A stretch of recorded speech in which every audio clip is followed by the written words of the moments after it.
and welcome everyone. Welcome everyone to Parsha. Terumah, this is Terumah in 2025. And I'll just start with the bracha so we can, move forward. Baruch atah Adonai Eloheinu melech haolam asher bachar banu mikol hamim v'natan lanu et torato. Baruch atah Adonai noten haTorah. Amen. So we have a lot to get through because we've done Parsha now for over a year. And for over a year, we have done Parsha at Temple of Miriam. And so now what I do each week, and I urge you to do it too, is to go back and look at Parsha that we did last year, because you'll find that we talked about mystical topics, which we may or may not cover again in the future. And you'll also find questions which have gone unanswered. And now is our time to bring those questions back up again. So, if you ever want to prep for Parsha, go to the YouTube channel and simply watch what we did last Parsha, and then you're ready for the day, So, and to come and debate and have this fun discussion and participate. So I know that this Parsha is incredibly exciting, and I know that Channing is excited about it. Rabbi McLashley is excited about it, and I know Chacham Leah is very excited about it. She's prepared a list of questions. So I'm kind of gonna sit back and let everybody else. I'm gonna burn some frankincense and let everybody else have at it. Yeah.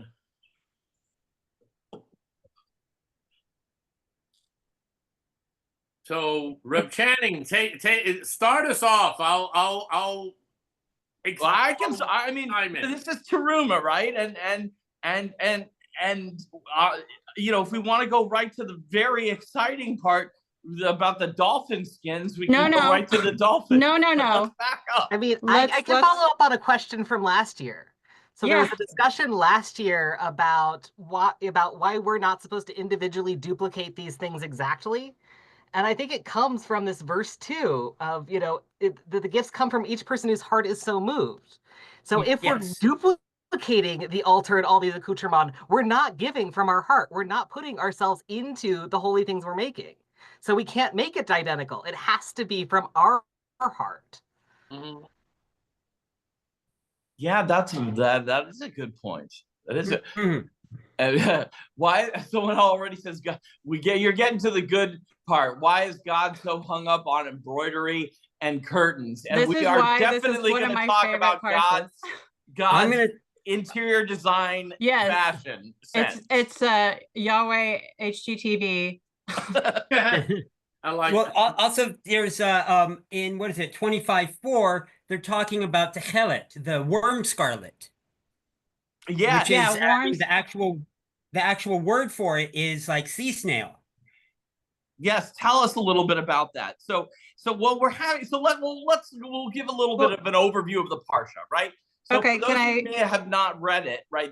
In this Parsha, what's happening is that they're talking about the Mishkan, the tabernacle, which is a resting place for God, and then they talk about the ark, and then now they're talking about literally in this Parsha how to build all of these holy things, how to build the ark, how to build the menorah, how to build the covers of the tabernacle, how to build the walls, what is it going to look like, what colors to choose. And so this chapter is both how to live nicely in the wilderness, how to build things, and about God's interior design sense, which is what someone in the chat was making a joke about. So now that we've summarized a little bit about what's in this Parsha, let's go for it.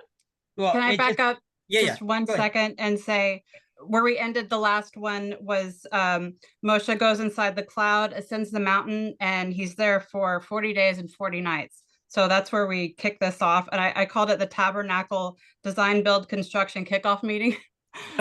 My background is in interior design, so this is one of my favorite parshas because of the specificity of details, the specifications and blueprints and measurements, and I mean the materials. It's absolutely ridiculous and adorable, and it's just like I think of Hashem as this bride who's planning his dream wedding. It's just so cute, and so but there's so much magic here. So yeah, this is basically what happens in the exchange on the mountain, and when Hashem lays out exactly how he wants it.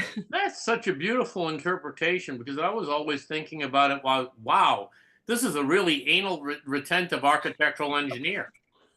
That's a much better interpretation. I like it. Yeah, anal retentive. Yeah, you have to be, for sure. Well, there's in 25:4, they're talking about I think I'm pronouncing it right. Tola or Tila. It's the worm stuff. The female worm Coccus ilicis. It's the dye that had been lost for 1,000 years, and what is now Techelet, the blue dye that which I actually have some right here. Yeah, why don't you show some of the blue dye? So this is some of the dye from the mollusk. Well, this isn't the dye. This is actual the glands. The glands. The sea snail. So yeah, but which will be made into a dye to make techelet. But so is that the bisus or bisus? Is that it's BYSSUS, the silky thread-like substance? No, this precedes that. This is the worm scarlet. Yeah, the worm scarlet yarn, so to speak. Oh, okay. And it's the female worm in Hebrew. Which is turquoise, purple, and scarlet wool is what is written in the Stone edition, I think, in the English. Blue, violet, purple, and worm scarlet yarn. Aha. Okay, so there's where this is why reading like different, so people out there. Okay. But what's the next word? If you go to 25:3, right? Wait. Let's if you go to 25:3 for everybody in general, the text is going to follow something like this. This is the portion that you shall take from them: gold, silver, copper, turquoise, comma, like a semicolon, and turquoise, purple, and scarlet wool, which is this stuff that Channing is talking about right now. And we'll get to that a little bit more in depth, because if yours just says like mine does scarlet wool, that doesn't allow you to understand what's really going on. That's really interesting, because I have a different version that has completely different materials. Oh, really? Yes. Linen and goat hair, red dye ram skins, tachash skins, which nobody knows what tachash is. Some people think it's dolphin skins. Acacia wood, which we all know has DMT in it. We also know. And I'm going to talk about that. Yep. And oil for illumination, spices. This is what I have written here. And the anointments oil of the aromatic incense, shoam stones, and stones for the settings of the ephod and the breastplate. Okay. Yes. Well, I just want to stop right there, because my translation, which I think is more congruent, because they're all about, the contribution from every person whose heart makes him willing. And so 25:3 starts, and this is the contribution that you are to take from them. Right. Because they're contributing. It's not like you must. It is a contribution. And so I think that's a better translation, the contribution, because this is everything they're giving out of love. Not like it's being demanded of them. I see. Yes, they do talk about the heart-mind connection, or we talked about that last year with tefillin. And there's a very emphasis in Judaism on the significance of the heart. Yes, well, which is line 2, right? every person whose heart motivates them, you shall take your portion. But you know, let's jump to the part with the purple and the turquoise and this weird wool thing that you're talking about. And also the goat hair is mohair. It's kid goat. Kid goat, yes. Yeah. And the tachash, I mean, the tachash, that everything that was brought for the Mishkan, it was for a reason. And the tachash, I think, you know, if you want to go by Rashi, that's to give us a sense of porpoise. I have a whole thing on dolphins here. Or is it unicorn hide? So I read something that was saying the dolphins, or there's one version that calls it dolphin skin, and it's I read a theory that it was the dolphins that were helping the Jews escape the Reed Sea, the parting of the Reed Sea. They were like kind of shepherding, I guess, different animals and things, and then the ones that didn't make it, they were told to skin them and use them for hide later. So that's fun. No good deed goes unpunished. And there are dolphins in the area. It's kind of interesting because the dogs, you know, by Pesach, the dogs didn't bark, and because of that, they didn't alert the Mitzrayim that the Jews were escaping, and they were rewarded. The poor dolphins, they got a raw deal, didn't they? But it said the skin was kind of to provide waterproofing for the canvas covering of the tabernacle. To cover the Mishkan and make it waterproof. So yeah, a waterproof animal skin. I got it. That's brilliant, but a thoughtful interpretation. But it's still a word that we don't know what it really means. So that's, you know, there's lots of interpretations and thoughts about what it could be. Yeah. Also, you notice how so much is made from acacia wood, and as you mentioned, that it's has a high amount of DMT. I'm dropping a link into chat of a book by a very famous doctor who was one of the few people who was actually able to do medical research using DMT. And he wrote DMT and the Soul of Prophecy, a new science of spiritual revelation in the Hebrew Bible.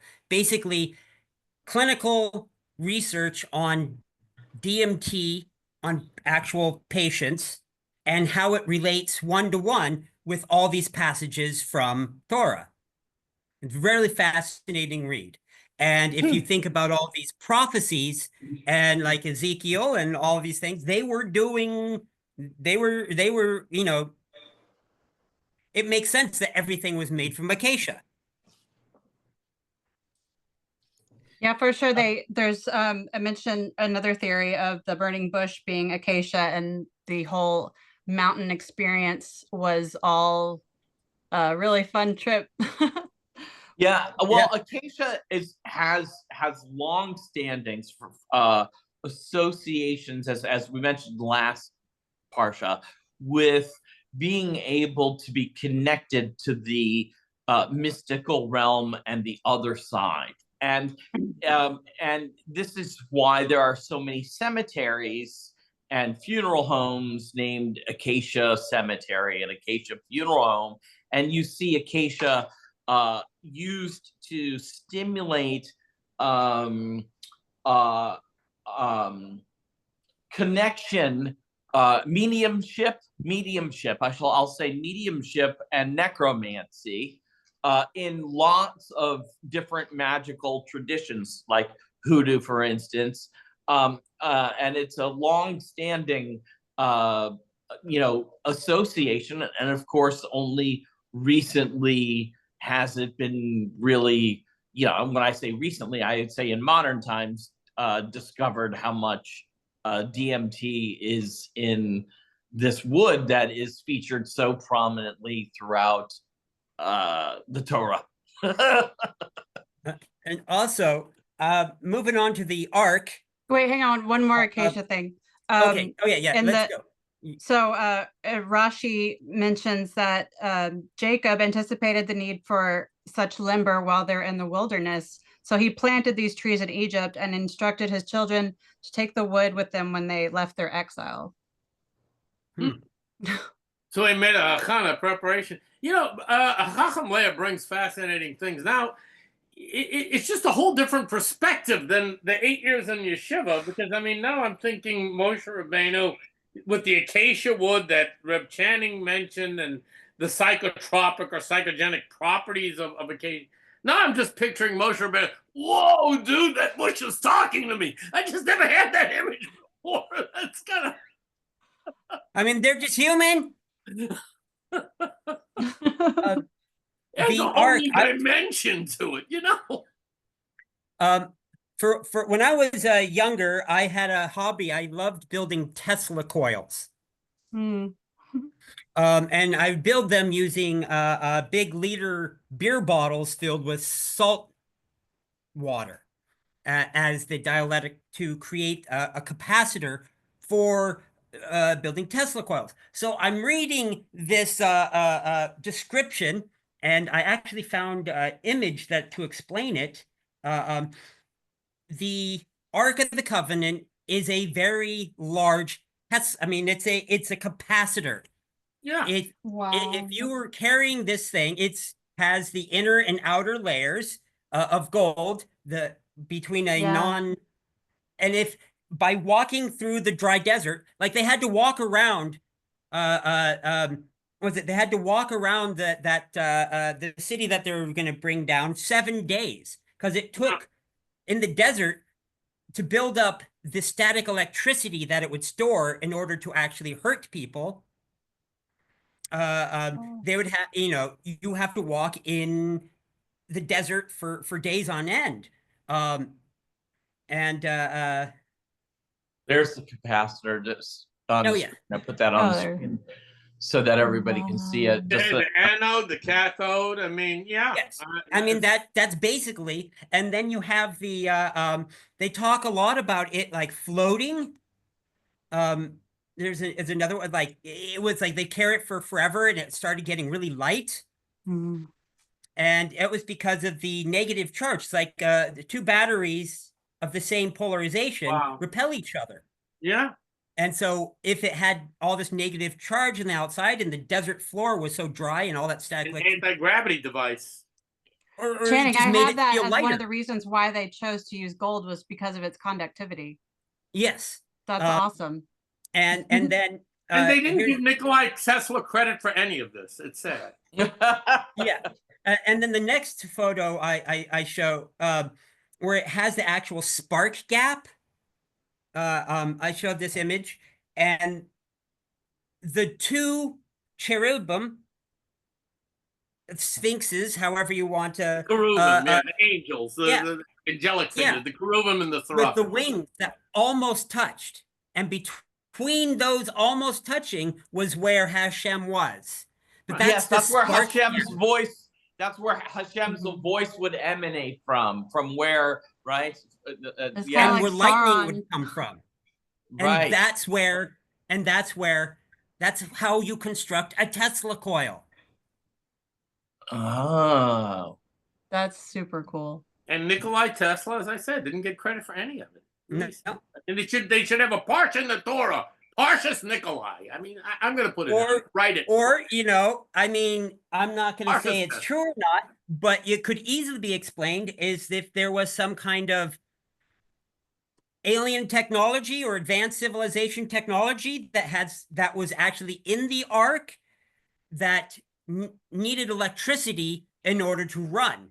And that's what they were using to shoot things down or destroy castles or or actually having some kind of entity talking to them. Well, who knows? But if you say that in my circles, you're this is epicursus. This is heresy. But common sense tells you what you're saying.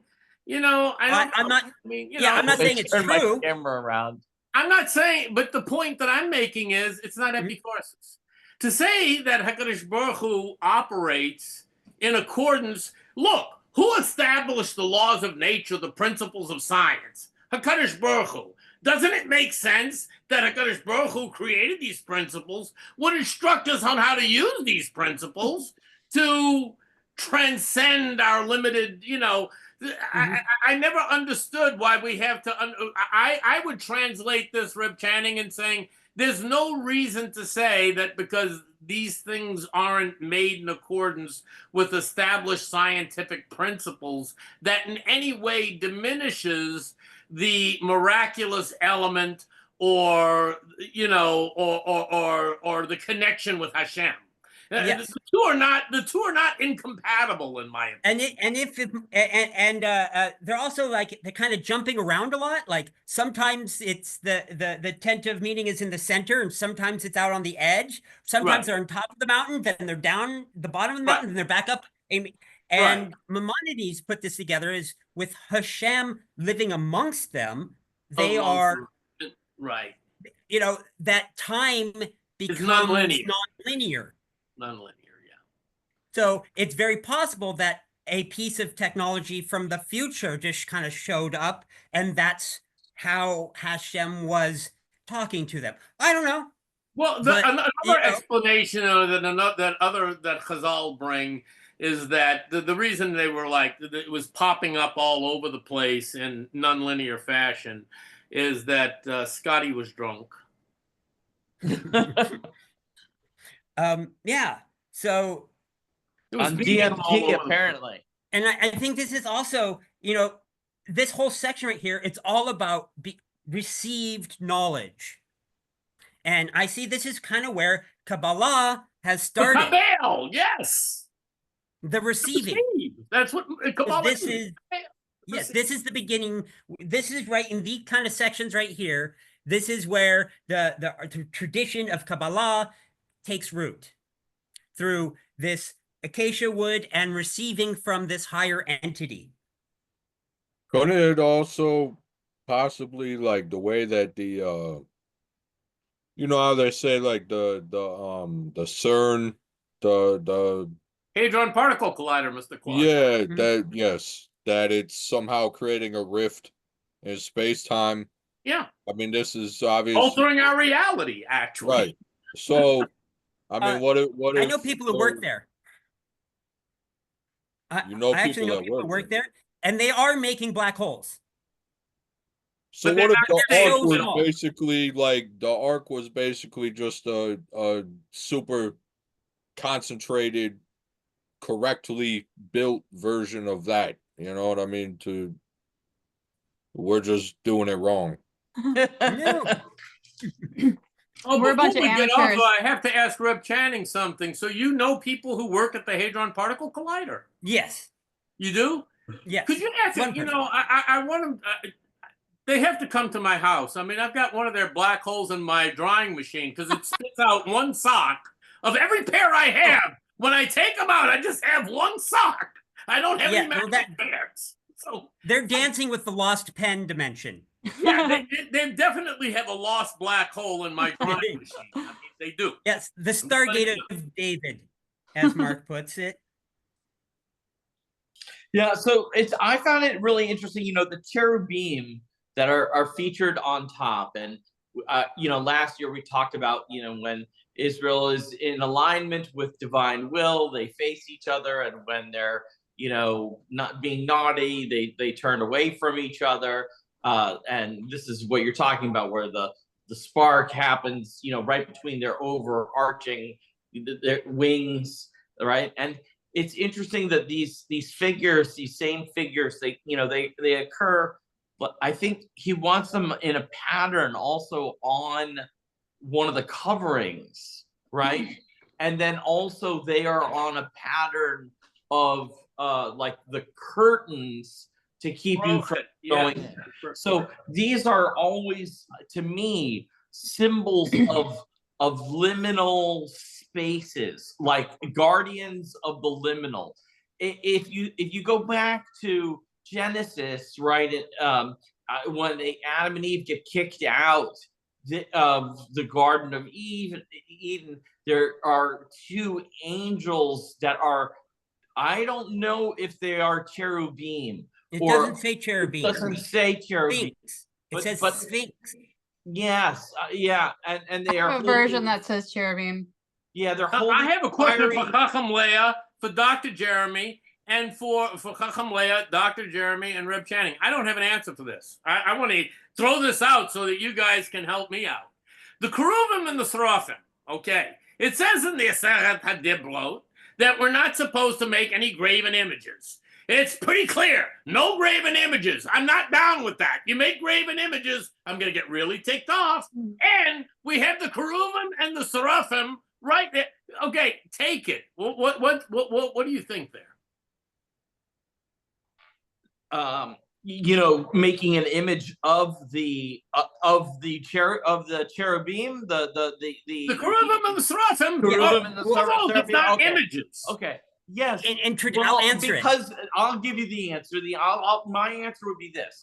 I'll take a stab at this and go for it, Channing. But my answer is that if you look at the text when he says, "Thou shalt not make graven images," he says, "Don't make images." What it really implies, I believe, when you look at the Hebrew, when you look at the language, is don't make images of other gods. Is what it says. It doesn't, and this is what we had a fight about last time, right? Whether or not Marc Chagall and, you know, he had to experience a lot of backlash over his paintings, and, you know, Channing being in the art world has dealt with that very "thou shalt make graven images." I read that when I go back to that passage, it's of other gods. The only way it makes I'd sense, like to think of it. yeah. I'd like to think of it not of other gods, but of any god. You can't. You cannot make an image of Hashem. Any god. You cannot. They are far beyond. They are out. It wouldn't apply to non-god things, right? Not gods of other cultures, and it wouldn't. Right. So you could go ahead. Or angelic beings. But this, how's this? Let me throw this out. We have what they call Darkei Amori or Chukat Goyim. We're not supposed to go in the ways of the nation. So the traditional way of worshiping amongst pagan nations at that time was to make images and worship those images. Hence, Avraham Avinu's father, Terach, and whatever, you know, he destroyed the idols. We all know the story. But the thing that says is that was the traditional way of non-Jewish worship, was worshiping their gods through, you know, through venerating an image. So the idea is this was supposed to disconnect us from the need for, or saying, no, you know, you can't transcend the realm of physicality to the realm of spirituality if you're venerating a physical thing. If you're yeah. So that's the best I could do. I toss that out as another possibility. Yeah. Well, it's to answer your drug question from the idols. Right. You know, we need the, you know, the something, the nicotine gum of quitting smoking. This is our all of this art and all of these shapes are the nicotine gum for moving our people away from idolatry. Right. But to answer your last question with another question, what is a kaporet?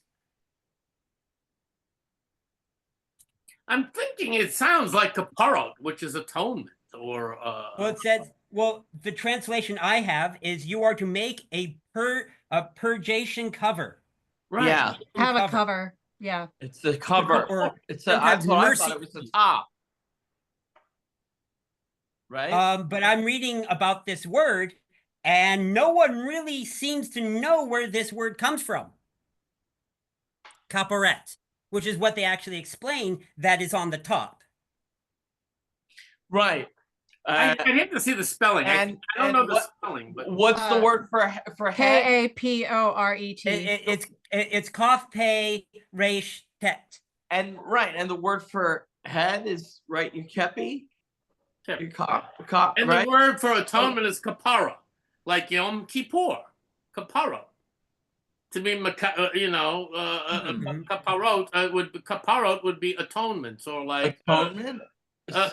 Yom Kippur, yeah, like Yom Kippur. Right. So what does this mean? Is this a cover of atonement? I'm thinking I like I said, without seeing the spelling, I'm not sure. It could be from a completely different shurish, from a completely different root. But I'm thinking to myself, what is the whole purpose of the Mishkan? Is atonement, right? I mean, it's that's the entire purpose. God's footstool is another definition, because I think at the time there was a Near East practice of keeping documents or important documents in footstools. Oh yeah. And so it's a throne for Hashem that was it's a footstool. But the next question I have is, what did they put in it? I have something that says the pact. P-A-C-T, the pact. But I get testimony, I get appointment, I get representation. It's his diary. Presence, there's testify. There, in an Akkadian, it's a cognate with treaty. Huh. Oh, a cognate with treaty.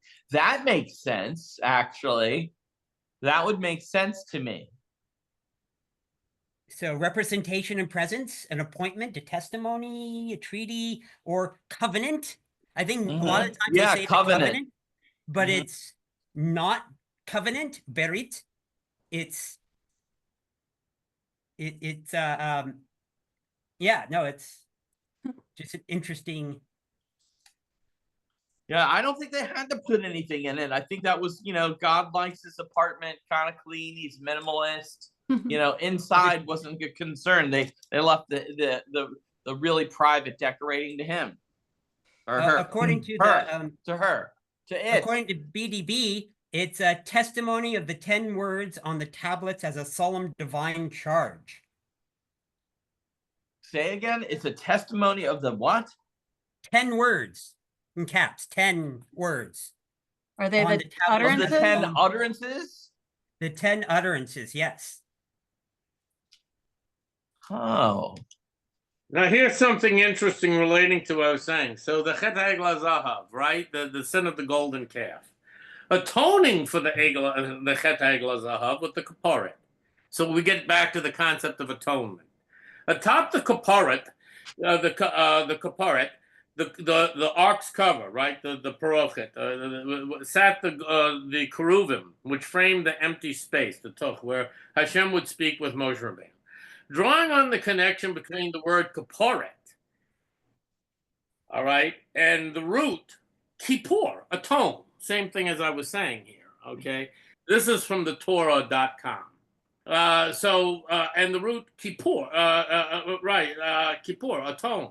And noting how the golden calf episodes interrupts the tabernacle account, the rabbi suggests that the ark cover served as a means of atoning for the collective sin of the Egla Zahav.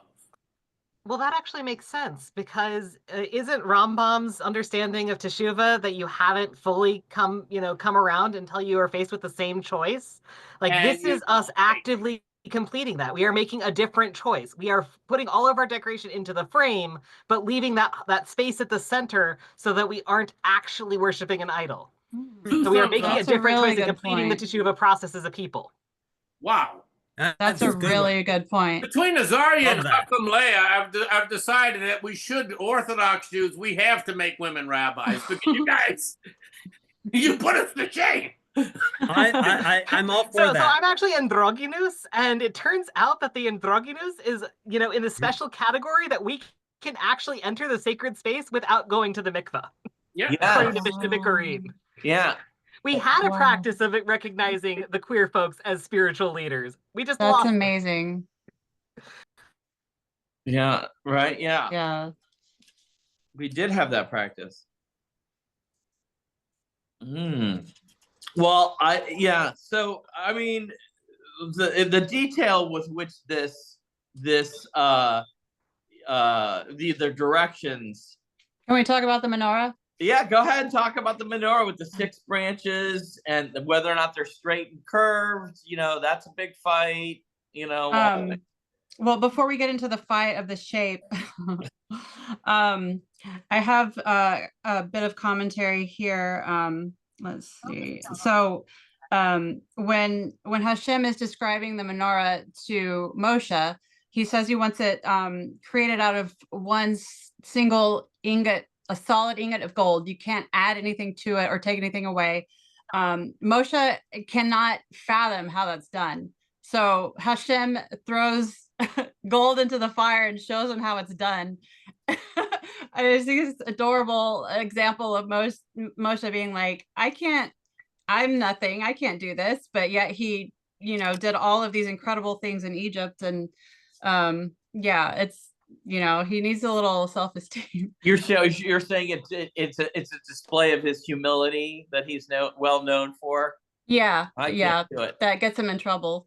Yeah. I mean, if Hashem is telling you, I think dude, you can do it. You can do it. I mean, you can't get much, you can't get a bigger cheerleader than that. That's true. Well, but even with such a big cheerleader on their side, this is Exodus, right? Like the Jews continue to lose their shit over their faith over and over,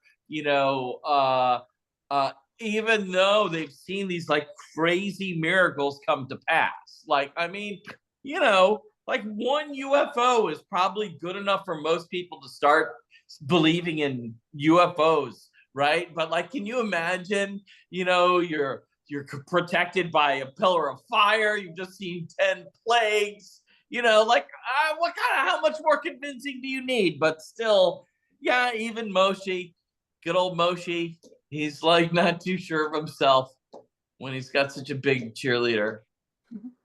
Well, you pointed out something interesting there, though, Dr. Jeremy. You look at all the Nisim, all the miracles that occurred during the Yetziat Mitzrayim, the exodus from Egypt, and in the Midbar in the desert. Think about it. Okay, you have the Ananei HaKavod, the cloud of glory, the pillar of fire, the pillar of smoke. Then you have the Man Min HaShamayim, the miraculous food from heaven. But after a while, this is normal. Exactly. It becomes normalized. It loses the factor. It becomes like, okay, fine. That's what we expect. The man. And we have to eat manna all this time? Don't we get anything else? Well, they said the man could taste like, accordingly, the man supposedly had the miraculous ability to taste like anything you wanted. So that was the thing with the man. Which I always had the question, what if somebody wanted it to taste like a ham sandwich? But I'd ask that question and you give a shut up, McLashley. That's a good question. Your smicha is in jeopardy again. It's a McRib. Right. I always had the question, but what if? I mean, come on. But anyway. No, I never got an answer. But I appreciate the fact that miracles, it's true. Miracles are all around us all the time. The sun comes up and the moon goes down and we expect it to be just like that. And and you only have to watch Star Wars once to know that on other planets, there's probably 3 moons and it would be different. And like what we have is a miracle. And, like they might not have rainbows and we have rainbows because of things, yeah. So I do get that a lot. Yeah. Well, how you could consistently or persistently still lose faith despite these, when the miraculous becomes the mundane. Right. Exactly. When the miraculous, but the point is that everything is miraculous. I mean, in the Moreh Nevuchim, the Rambam goes into a whole situation about miracles. He wrote 2 books, the Mishnah Torah and the Moreh Nevuchim, Guide for the Perplexed and the Mishnah Torah. He was considered an epicurus. I mean, his books were actually banned at one time. Now it's required reading in every yeshiva. They have the Rambam sure, but But the point is that if something becomes expected, then you consider it derech hateva. That's the law of nature. The world exists in such a way that the man comes down from heaven, from Shemayim. There's nothing miraculous about it. That's what it does. It does it every day. You know, so after a while, as Dr. Jeremy said, the miraculous becomes mundane. So the you know that, and I see Lolan is saying interesting that this has to be announced before. Okay, fine. Well, you announce it before, right? And then it happens, and you say, "Wow, that's amazing." Oh, that's okay. But after a while, it's like, okay, no, I've seen it. You know, up the game. You know, it's kind of like we force Hashem into an inflationary spiral. We keep in order to be impressed, we need a bigger miracle. We need, you know, it's like, you know, it's an inflationary spiral. Kind of. Hashem, we're bored. We want new tricks now. Exactly. But also the you notice, you know, just riffing on the ark as a giant capacitor, that would be why they had to have all these overlapping leather coverings, and why there was very exact rules about how to use it. And at one point later on, someone actually touches it and dies instantly because their heart stops. Oh. Which you would if you actually touched something, you know, electrical, you know, high charge. But they actually had to have it in the dark, in, you know, in a tent, covered in all these layers of overlapping leather and fabrics, which would basically insulate it. And plus the wooden poles that would go through it would also be insulated. So they would carry it without actually being electrocuted. Right. Oh, yeah, the wooden poles, right. Yeah, that makes wooden. Yeah. So, like, you know, just we last time, just to address this, I mean, I think, and I know that you were interested in, we talked about, I pondered aloud why, in no matter what culture you're in, it's a cross-cultural phenomenon. It arises independently in cultures that have never met, but that gold is valued universally. And I wondered last year, you know, because there are certainly easier metals to work with. There are other metals that are generally better. You know, for whatever it is that you want to do, that are more available.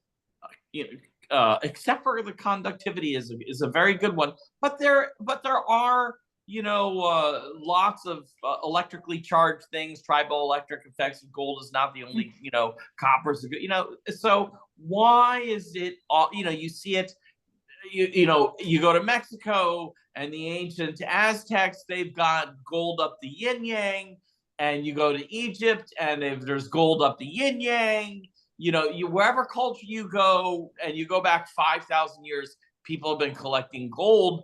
And I think it is a confluence of, I think Zilla brought up the fact that it's probably just because it's rare, and just because it's pretty, and just, it's a confluence of these several independent things. It would be like if not people who don't like chocolate, you know, it's just, it is. I have an alchemical reason. Yeah. So gold represents the perfection of the soul and the culmination of spiritual enlightenment. The philosopher's stone being the ultimate transmutation of base materials, imperfect matter, into gold, divine perfection. Yeah, but why choose gold for divine perfection? Why not bronze? It's gold color. Or why not choose, you know, any of the other yellow gold yellow does not metals. tarnish. Yeah. You can have it for 1,000 years, 10,000 years, and it will not tarnish and will be exactly as it was 10,000 years ago. And it's soft enough to be hammered into all these crazy shapes that he wants everything in. Yeah, it's very right. It's certainly malleable and easy to use. But so, like I said, tin is very malleable and easy to use, and it's also, you know, so is aluminum. It's the most common. You think Hashem would build his house out of tin? Yeah, a tin roof, really? but the reason that we're saying, oh, he would only want the best, and the best is gold, is because we all have settled on this cultural agreement that gold is best, when in actual fact, there's a lot of other more interesting, rarer elements out there that would make us a lot more, you know, that would represent a lot more wealth. Or it's the best because it's what Hashem requested. He can have anything, and he wanted gold. Bottom line, diamonds what are gold. just said is it. That's Yeah. it. I'm just picturing Hashem's fashion sense. Popping. I mean, like the Hashem copper is and such the a bronze queen is here. for hardware. You need You the know? gold and the gems and the finest of garments. Yeah, Like, what did you say? Hashem is, like, over the top at the drag show. Totally. Yeah. Yeah, he's only the finest. I wanted That'd be fabulous. Yeah, give Hashem me is fabulous. I want the Body purple that glitter. nobody else can get. Do me a favor and you go hand squeeze those mollusk glands and grind them up for me. Yeah. Well, I think Reb Channing just said it. Hashem is fabulous. Just ask Yosef Atzadik. Well, Yeah. also, I mean, along the same lines, it's diamonds are actually very common. And it's one of the more common gems available. And Yes, why are they right. the most expensive? Because it's a bullshit campaign by De Beers. Bingo. It's Because of marketing. marketing. We've marketed. We've 100%. all Oh, trust me, I decided worked for Zales. It's a 400% markup. Yeah, we've all agreed. That's what I'm saying. Why is gold any different? We've all universally agreed that it is a fabulous material, but platinum is much more rare and heavier, and you know, I mean, there's prettier metals out there. What about purity? You know, I mean, wouldn't people dilute gold all the time? I know, but is it? I don't know. Less of a alloy situation if you have yeah, gold. It has to be an alloy. I know because I used to manufacture jewelry. So the thing of this is gold has to be an alloy. Pure gold is way too malleable. That's why it's a trade-off. If you have, like, for example, people want, well, what's the purity? I mean, okay, fine, you can get 18-karat gold, but the durability is not going to be as much as 10-karat gold. 10-karat gold might not have as much purity, but it has a lot more durability because gold is very malleable and very soft. So to make, like, I want 24-karat gold. Okay, fine. Well, it's gonna, you know, you make it into a bracelet, it's gonna melt off your wrist. Right. You wouldn't make armor off of it. I mean, look, if you were a warrior, okay, you're in the desert, all right, and someone says, listen, I got this plate here, and it's made out of pure gold. Yeah. Well, no, the gold is used as an overlay. It's a gold plating over the acacia. Which was, I think, invented in Egypt. They actually had batteries for use with gold plating in ancient Egypt. Yeah. There's actually what Reb Channing just brought up is it would answer the question they have. They have all of these elaborate labyrinthine tunnels in the pyramids, and there's no soot or charcoal on the walls. If they were using torches or any other type of illumination at that time, they would leave behind residue. So how in the hell were they finding their way around? They were stolen over ages. Right. But also, I think the Jewish notion of purity originally had more to do with metal luster than it did your morality, which is a more Christian idea of purity. The streets are paved with gold. That's, you know. Luster. That's a common concept in non-Jewish tradition. You know, Christians believe that the streets, the pearly gates in the streets are paved with gold, which, you know, living in Los Angeles, I can tell you one thing: if the streets were paved with gold, they'd have to be refinished every day. They wouldn't last very long. My father, just as a FYI, I mean, this is a quick aside. That's kind of funny. Well, you know, was when he was training, in between 67 to 70, as a physician. He was chief resident at Bellevue Hospital, And for those that may not know, Bellevue is a big hospital in New York, very famous for all of its crazy, like Bedlam is known for, stuff. And the ICU was on the top floor at the time that he was a resident. And at one point, the roof caved in because all of the patients would go up to the floor and steal the copper from the ceiling and smuggle it out with them. So over time, they have no roof, and they walked into the ICU, raining in the ICU one day. So Bellevue located? Just curious. Bellevue in New York, Manhattan. Yeah. That's the place that my Rosh Hashiva Rabbi Henoch Leibowitz was always threatening to send me. I know that. My mom actually did a stint in Bellevue in the teen years. Oh yeah, I'm envious. The reform school. Oh, okay. I gotcha. Also, but I also noticed Exodus 27:2. They're talking about you're to make it horns. They're talking about horns on this altar. The altar has horns. Mm-hmm. Yes. Karen is actually the word Karnos or Karen for horn. Right? Yes, Kaf Resh Nun. And I'm looking at the I was online looking at definitions, and one of the definitions of this word is of rays of light. Yes, this is where that's how Moshe Rabbeinu they messed up it, right? Exactly. This is why there's that whole thing about Jews with horns, right? It's rays of light that are supposed to be coming out of Moshe Rabbeinu, and then Michelangelo misunderstood that word and made him with horns, made Moshe with the horns, right? That's what I try to explain to people. Yeah. It's not that Jews have horns; it's that Jews are horns. No, I'm not gonna say.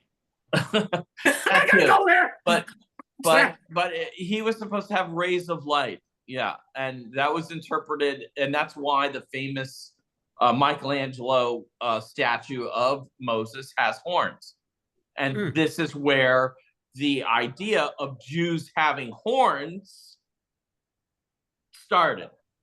That understand, but it's also interesting that archaeologically they found temples and altars in both Israelite and non-Israelite origin that had horns on them, apparently for holding onto while you prayed, or you actually would grasp the horns from the altar, apparently, but that it was something that was across multiple cultures. Interesting. Let me see if I can put the horn. So what is the Reb Channing? Why do you think that is? Why does this Karen horns? Why do you think that is that just Jung's racial memory, or does the horn have some spiritual significance? Think about it. The shofar that we blow on between Rosh Hashanah and Yom Kippur. The shofar is the horn, the ram's horn that we blow. It brought down the walls of Jericho. The idea is the horn has some spiritual significance, much in Judaism, and it would be interesting to check into other cultures and see what they ascribe or how they use horns. Because in ancient times, horns were used commonly to everything to mobilize an army, to call from mobilizing an army to calling people into dinner. For dinner, Well, also, just to take that further, there was various different ancient Greek cultures that, like the Minoans, I believe, who would do dances and acrobatics between the horns of bulls. Right. And I've read some people are saying that bulls were worshipped. One theory was that by an ethnobotanist, that it was because from their dung grew hallucinogenic mushrooms. Wow. And so it's like if these animals created these hallucinogenic mushrooms from their poop, then they were somehow sacred if you could achieve these altered sacred states. Wow. You just get that's what you call holy shit. No, I'm not gonna say it. I'm not gonna say it. I caught myself. Well, holy shit, Batman. we're getting close to the close to the top of the hour.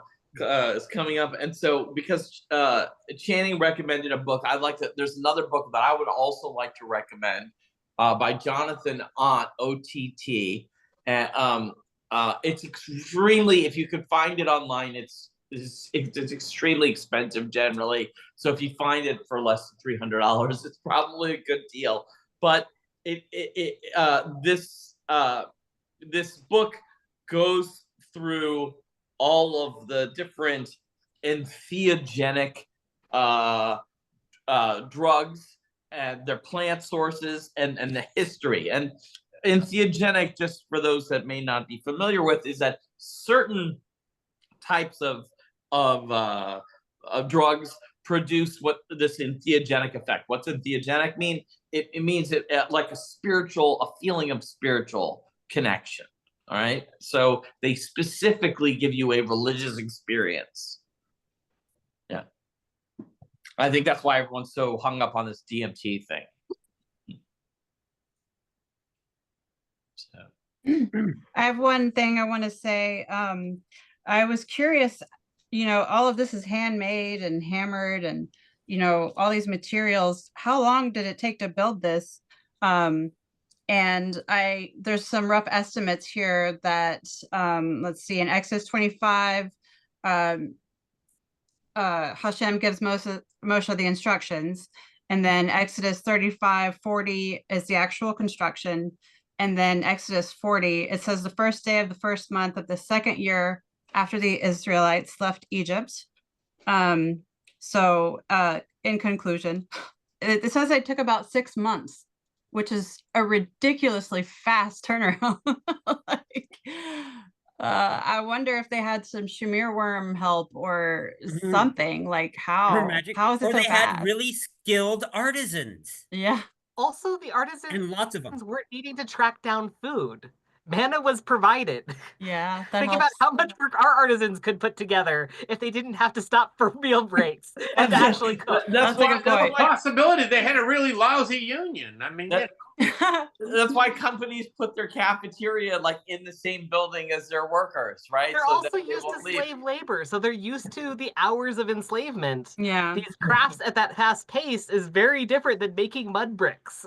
Yeah, totally. There's some really amazing gosh, what was I gonna say? Completely went blank here. Sorry, I'll come around. Okay, there's some examples of metalwork in here. Mesh, yeah. The netting. Like if you've ever worked with metal, smelting or anything like that, it doesn't it doesn't do that very nicely. It's just incredible craftsmanship, like you said, to be able to pull this kind of stuff off is wow. I just wish we could see it. The netting was there, or the lattice was there to allow the air through to facilitate the burning. Zero energy home. Well, there are historical artifacts today, and being having worked in metallurgy, gemology, jewelry manufacturing, there are artifacts today, historical artifacts, that cannot be duplicated using modern techniques. A lot of knowledge. For example, if we were going to build the pyramids today, we don't have the technology to do that. We do not have the technology to build the pyramids today. Ancient Egyptians knew how to grow multicolored cotton. That secret is lost. And you get into the process of mummification, another thing. We couldn't do it today. We could not mummify a body that would stay intact for thousands of years. We simply don't have the technology to do that today. And even with formaldehyde, I can't. Right. I can only go a couple of years.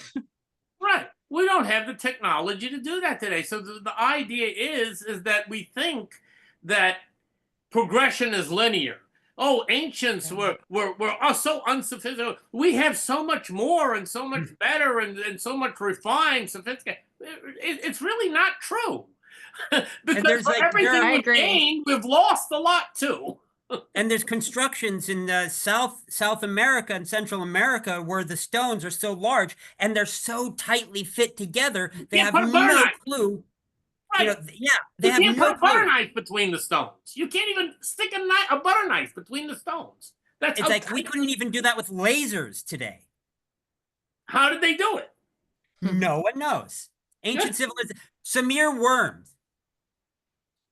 Yeah. The shamir. That's the only, the shamir is what they use to make the Shlomo Melech. Dr. Jeremy's an expert on the shamir. I have 2 in my collection. Exactly. Let me see. So that's why I'm bringing it up. We want to see the worm. Also, Azaria brought up a very interesting fact that a lot of these fabrics that were fashioned relied on plants and animals that we have painted and genetically altered through history. Right. And they're no longer like they used to be. No, they've changed. They're right. All right, hold on a second. I have to take this one out of the lead box. Okay, they're usually wrapped in wool. You're supposed to wrap them in wool, and this is the Ashkenazi shamir worm type. You can see, right? And then this one is larger. This one is the Sephardic type. So you got 2 different kinds. I mean, there's the Mizrahi type, which I've never been able to collect, and there's a few other variations. So the Ashkenazi type is rather envious of the Sephardic type, I guess. Well, the Sephardic type doesn't get just to eat concrete and stone, but during Passover can also eat rice and beans. So that's the major. Hey, so I guess that gives, but come on, I mean, that's not much compensation. Well, so it's 6 o'clock, and I feel like we still have a lot more to discuss, but we should end and bring it up next week. It's a really exciting Parsha. I want to thank everybody for coming, and wow, we've like 28 people here, so we're growing. We love it, and we'll hope to see you next week. And Baruch Hashem, you're next week we got to see all these texts that are popping up. Some very good points from like Mark Gilmore, and I've seen many others. We got to bring those in and comment on some of these people that are texting. I know there's a lot of great stuff going on in the chat. Really is. And we're not looking at these texts. We got to start focusing. So next time the people are texting it, we got to incorporate that into it. And the last 10 minutes, 10, 15 minutes, we should just open it up to questions. That's exactly what I'm suggesting. I also think we should start saving the chat somehow and posting it with the video. Yeah, I saw that Azaria was answering people, being very helpful in the chat, very knowledgeable, and sharing their. We should all do that. We should all be make it a round table. Yeah. Yes. All right. Yeah, I agree. Well, we'll do that. We'll ask 15 minutes next time. We'll go through the questions and answer them. All right. We'll see you guys next week. Thank you so much, everyone. And I'll put the replay up on YouTube. So, good night. Lila Tov. Lila Tov. Lila Tov. Night. There we go. But okay.